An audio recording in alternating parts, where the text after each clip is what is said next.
Mom, can we get a Prelude? We have a Prelude at home. No me dejes, mi ama. No me dejes, mi ama. No me dejes, mi ama. La bossa es un sombrero. La bossa no es un sombrero. La bossa es un sombrero. La bossa no es un sombrero. Gracias, mi amigos. If the Toyota Supra was the poor man's Ferrari 456 GT, then a Celica is a poor man's Supra, which makes a Paseo the poor man's Celica. Is a Paseo a sports car? It's a 2+2 coupe with the engine from a Tercel, which was Toyota's cheapest budget car. Only the Tercels in 95 had waste spark ignition, and this Paseo still has a distributor. 100 horsepower? 98? 93? This isn't the Turbo Starlet's 5E engine. It's not even the Sarah's high-compression 5E FHE. No, this is just the 87-octane 5E FE engine. Double cams, but no variable valves. It was too early for that. Timing belt, not timing chain. And no plastic engine cover, which I kind of like. I mean, it has this beautiful cast aluminum valve cover. And it doesn't help performance, obviously, but I have nostalgic feelings for an aluminum valve cover made to be pleasant in appearance. Look at how the spark plug boots are made to fit flush with the valve cover surface, and the spark plug wires are trimmed to fit neatly in a line all the way back to the distributor. Nowadays, manufacturers just slap on a plastic engine cover to hide the mess of sensors and wires down there, which I get. Engine covers do help with noise harshness and vibration, but NVH was part of the experience with 4 cylinders in the 90s. I love feeling that PlayStation 1 DualShock or Nextel wireless vibrations coming through the body and floor, and hearing them as well. 213,000 miles and she still wants to run. No dead spots in the rev range.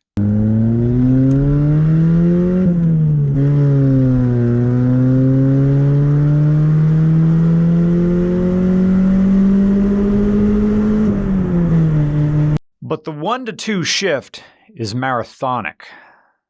It's about 1,500 or 1,600 RPM between those two gears. That's commuter, not sport gearing. The rest of the changes are more usable, but 1-to-2 will make you fall behind any stoplight showdown. I'm sure Paseo forums exist somewhere. Forums exist for every car, but I'd be surprised if they weren't all lumped in with the Starlet, Tercel, and Sarah under the same forum heading. It's not even the Mark Wahlberg in this Four Brothers argument.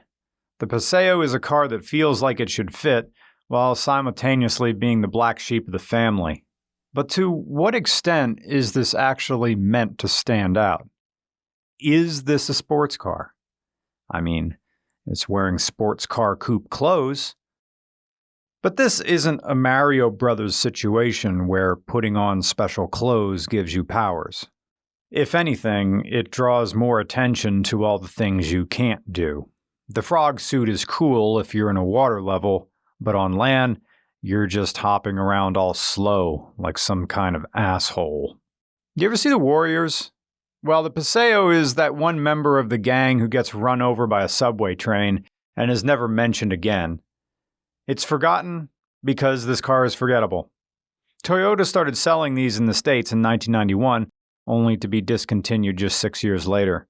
And while you get an extra 2 years internationally, lasting until 1999, we don't know that it adds anything to this car's unremarkable legacy.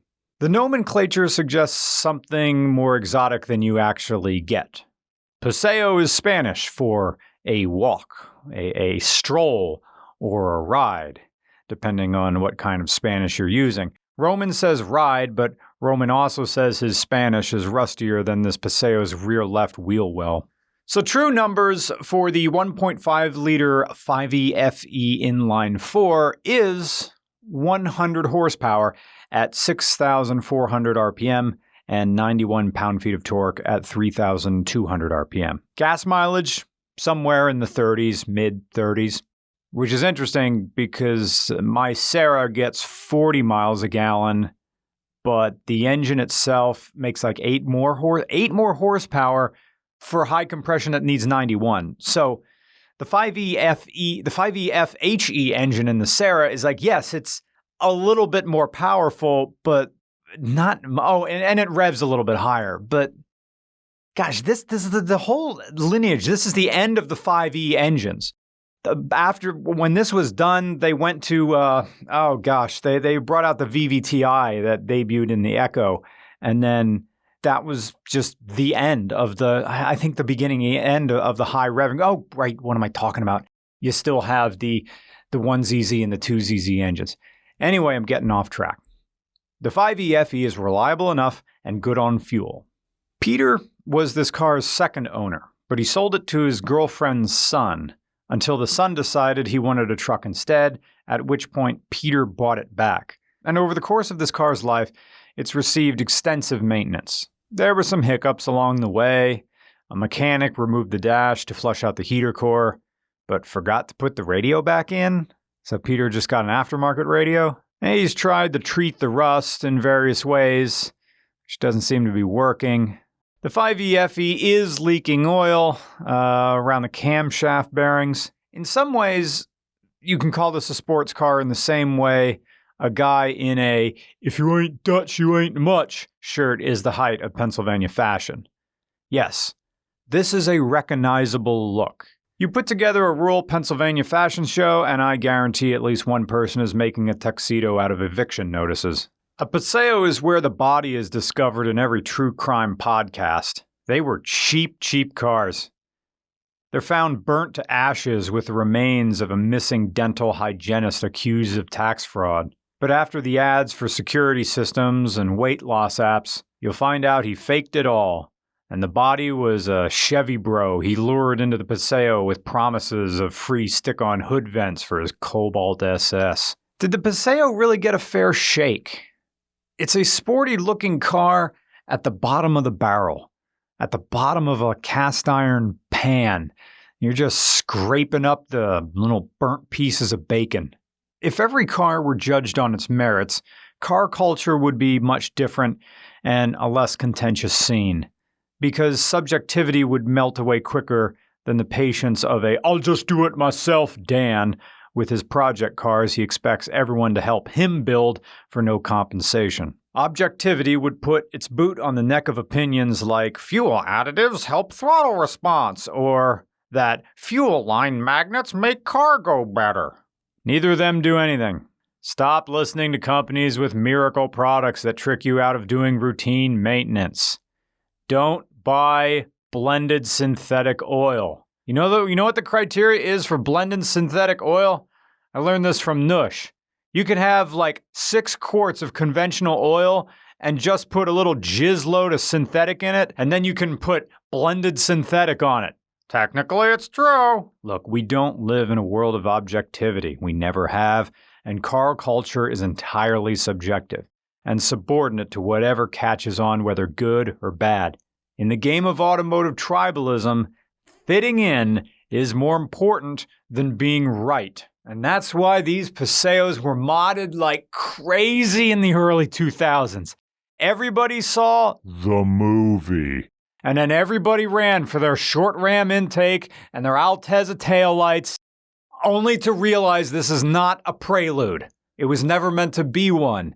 So they just made this car loud enough so we get gosh darn it. These things are actually not that bad, but people made them terrible. When Rowan and I sat down to write this review, we barely got anything done. Because I ended up talking to this other guy in the coffee shop for the better part of an hour about him autocrossing with MG midgets in the 1970s. And I had a great conversation. We talked about sinking carburetors, and we talked about, small engines being faster than the Mustangs of the period in the early 70s. I hope I run into that guy again, because I know I'm going to be that guy in 20 or 30 years, talking about 90s stuff. How everybody with these Paseos fart piped them or straight piped them in the hopes that it would make them alpha. But there's nothing alpha about a Toyota Paseo, a car a base Prius can gap. Any bolt-on performance modifications on a Paseo make you look like a rube, a sucker who spends their poverty wages on trinkets packaged in reflective packaging from AutoZone. Performance parts on a Paseo, the official accessories for a man who walks up to the gas station clerk and asks, Yo, how much for the strong dick pills? I'm trying to put her in the hospital. I want to make fun of the Paseo because it's slow. And the 5E FE double cams aren't helping because Honda's One Slammer D Series made similar power with a simpler design. And I want to make fun of Toyota for making an appeasement car for people who can't afford a real sports car. All this car is bargains bin inventory arranged in a sleek container. If Toyota Tercel is diner food, eggs, bacon, and toast served on a round plate with steel utensils and a plastic coffee mug with advertisements for Kent's Funeral Home and Keystone Credit Union and Eisenhower refrigeration on it, then a Toyota Paseo is an artisanal coffee shop that serves eggs, bacon, and toast arranged vertically on a square wooden plate with aluminum flatware and a hand-hammered coffee mug. But it looks fancy, so it'll taste fancy. And a Paseo looks fast. And if I make it sound fast, everybody will think it is fast.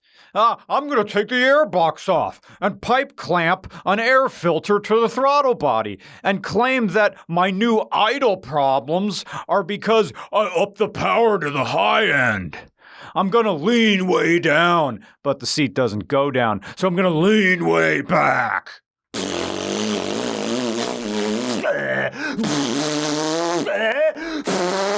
I'm going to hold it on an uphill traffic light by slipping the clutch and making the car rack back and forth. Oh, here's green light. Slip it halfway through the intersection. I'm the king of Rita's Italian Ice until a real Prelude shows up.